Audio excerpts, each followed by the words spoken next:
All right. I'm Nate Hagerty, CEO of Tax Pro Marketer, and I have a longtime client and friend, Ann Hartz, here with me. And she's agreed to tell a little bit of her story of working with us. And before we get into that, Ann, could you just introduce yourself more fully, talk about your firm and the services you provide? Yeah, my name's Ann Hartz, and my business is Ann Hartz CPA and Associates. This coming tax season is my 10th year since I opened up, and my tagline is we're a one-stop shop for small businesses. We do payroll, taxes, and bookkeeping, but we obviously do individual taxes as well. But our focus is on small businesses, particularly 20 or fewer employees. We like to help startups. We help people get their businesses started, and then that kind of rolls right into if they need payroll. Then obviously, I think it's important to start off on the right foot, so then we can offer the bookkeeping services. So you're a full service firm. You do it all, it seems like. Absolutely. Yep. And currently, oh dear, did I lose it? Are you there? No, I'm here. Oh, my screen went away. I don't know how that happened. Okay, there it is. That's okay. I don't know where I lost my train of thought. You said currently we have 5 full-time employees, and then we hire up to 5 additional temporary tax preparers during tax season. And when I started out 10 years ago, it was just me. So I've grown considerably over the last 10 years. It's been a well, yeah. So we've been a part of this growth. You've been a client of ours. I mean, we're recording this here in 2021, and we were just looking this up to figure it out between ourselves. We met almost 8 years ago, and you've been a client of ours since 2013. So talk about how you got involved with us and your decision process as you did. I went early on. It was just me. I went to an accounting conference in Las Vegas at the Flamingo that Salim Omar put on, and you were one of the speakers. And I was very green and just starting out, and I knew I would need this. I need a website. I mean, everybody should have a website, but back then, in all honesty, it was not near what it is now. And I went home from the conference to tell my husband I got a website, and he just thought I was insane. Like, that is so expensive. And I said, Bob, this is the way it's going. This is the way of everything. And it was more than a website, but yes, I understand it was much more. But I remember him, and you guys came up with my URL, and that's cpadesmoines.com. And I have since, whenever I talk to people in the, marketing business, it's like, how did you think of that? And it's like, I can't take credit. You guys. And honestly, I think that's been a lifesaver. I mean, that's people are Googling finding a CPA in Des Moines, and I don't, Yeah. Well, what's interesting is that the URL, when we were doing that back in 2013, that actually mattered a great deal. A few years later, that dynamic shifted, but what's great is that it's an awesome URL to be able to tell people because it's memorable for people, businesses, and individuals in your area. But it doesn't actually, it used to, but it doesn't actually anymore provide any specialized SEO juice. It's more just like some of the other stuff that, you probably don't even know that we do for you. Well, I can tell you that and it was a slow kind of churn, it took some time, but I would attribute at least 50 to 75% of my new business is just from online, just from looking us up, from our reviews and that kind of thing. And it's all, and I'm so glad that I did it back in 2013. Yeah. Well, what was, you mentioned you were starting up, you knew you needed something online. You didn't even have a website. You had no online presence. Well, I did have a website that my son put together. You know what I mean? It was pretty lame. And I came home from the conference and just said, look, I hope you don't feel bad, but it's kind of like, he was doing it for free. And I said, I know what it's like, because I do my son's taxes for free. and you don't get the attention when you are the family member or whatever. So I said, I don't want to hurt your feelings, but I've hired somebody to do it professionally, and he was fine with it too. So, and it wasn't what it is, obviously. So you were a solo practitioner at the time, Yes. and since that time, you have 5 full-timers now working for you, is what you said? And you were probably just running around with your hair on fire just to keep track of however 25, 50 clients at the time, and maybe more, I don't know. But now, about how many clients do you serve? I think last year we did 2,000 tax returns. I mean, with business and personal. Yeah.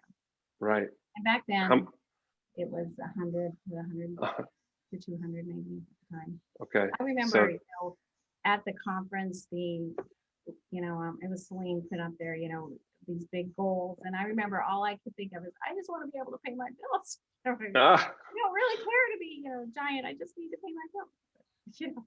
Well, and here you are, a growing empire. So that's really interesting. And you didn't really have any kind of online tracking of any kind of leads or anything like that. And as we've implemented things along the way, from a new website, which I believe we've updated even since you started with us, but also all the kind of extraneous things that we do on your behalf, like the local listings and whatnot. You mentioned reviews, that we weren't even talking about that back then. Now that's an enormous part of any online footprint, and the Google My Business component. Have you put anything into place outside of what we do to help gather reviews and build that process? We do have, we do a little, like we give people $5 off if they like us on Facebook. Kind of, we have little posters, little signs on its on desks and things like that. But that's about pretty much it. I think in my email address it says, go and your signature line. Yeah. But other than that, not that I can think of. Yeah. So I mean, I don't know if you're comfortable sharing. I mean, people can extrapolate based on full-time staff and number of clients, but I mean, you're in the close to 7-figure range, probably revenue-wise, and you were probably barely 6 figures back in the day. I was maybe 50, 60. I will tell you, the first probably 3 or 4 years, I worked temp job during the off season. I was not supporting myself 100% from my business. Right. So, and so it was a big expense for you when you connected to us. I did a couple of big hits, big expensive things, but knowing, I was in it for the long haul, and I knew I had to, you have to spend money to make money, obviously. And beginning, even if you're not making much, you got to get your name out there somehow. And I knew I'd have to spend the money to get to this point. And so, do you have the numbers in front of you? I pulled up the report that we have, but I wondered if you are doing it on your end. Do you and your team track kind of how many new inquiries you guys are getting on a weekly, monthly basis from people looking to, have their taxes prepared, or a business looking for bookkeeping help, or whatever it might be? I track it, yes, but I probably don't track it the way in your through how we get them. I do tracking more what the increase in revenue is and that kind of thing. But, of course. And the number of returns, how many, more returns did we do this year versus last year? But I haven't really split those up into what type of return they are and that kind of thing. So how many new inquiries are you getting per month, from people interested in your services? Do you have an idea? I would say even on a weekly basis. I often do one-on-one. We do obviously free consultations, that kind of thing. I think I usually do 8 to 10 a week as far as appointments. And then we have a lot, and that means phone calls as well. Right. Get a lot of just calls in general with questions and what kind of things do you offer and that type of thing. But as far as, and once they come in, it seems like if I have an appointment, they're pretty locked in. I mean, I usually, Right. when they're here to work with me, and it generally works out that way. So, Well, I would hire you. like I said, Knowing what I know. they make an appointment, and usually I've talked to them on the phone and kind of explained our process. And once they're in here, then we're like filling out paperwork. Yeah, and what you had said before, real rough numbers, 50 to 75% of that growth you would attribute to what we've done on your behalf, which is really encouraging for me to hear. I mean, I ask not unusual. Yeah, every person that is new that comes in my office, obviously I don't see all the new people now. In fact, I'm getting fewer and fewer because I'm just maxing out as far as the brand new. I do take the new business clients, but I always ask, how did they hear about us? And I mean, it's at least 75% of it's online. I mean, we do have one, mouth to mouth referral and that kind of thing. But the bulk of it is just, they want to see, who's out there and what, if they're wanting a CPA in particular, they search for me, they say, and they always talk about reading the reviews too, that's the review in addition to, because you pull up a CPAs in Des Moines and you're going to get several of them, but finding the ones, then they kind of weed them out by the reviews. So. Yep. So all this growth, and how has this impacted you, as a person and as a business leader? I mean, I think about what that life was like a decade ago, and I'm not taking all the credit for this because I can't, but No. I just think about the journey of the years that we've been together. You have to enjoy the journey. I will tell you, sometimes I tell new clients that are going into their own business that we all go into business for what we love to do. And I love to do taxes. I really do. But I found as I've grown, I have to be a president of my business. I have to run this business in addition to, and I'm not willing to be the person that just runs the business and doesn't do the taxes. And it's funny because from that seminar that I went to, I'll never forget them saying that you really should start a CPA practice and not know how to do a tax return. It's like, no. So, I think I put a lot of, it adds a lot more stress on my plate because I insist on continuing to do the taxes and do the work that I love to do, but I love having a successful business too. I mean, it's supported us. I mean, we have a cabin in Minnesota, and I have what I call two lives. I was married before and was deeply in debt when I got out and had nothing saved. And my business is basically, this is my second life, and it's going to help me to afford to retire, which I didn't know I would be able to, Wow. Yeah. That's wonderful to hear. So what would you say, and to somebody who is considering using Tax Pro Marketer to help them, build their dream? Oh, I mean, I think it's well worth it. And I like the fact that you focus on tax preparers and CPA firms.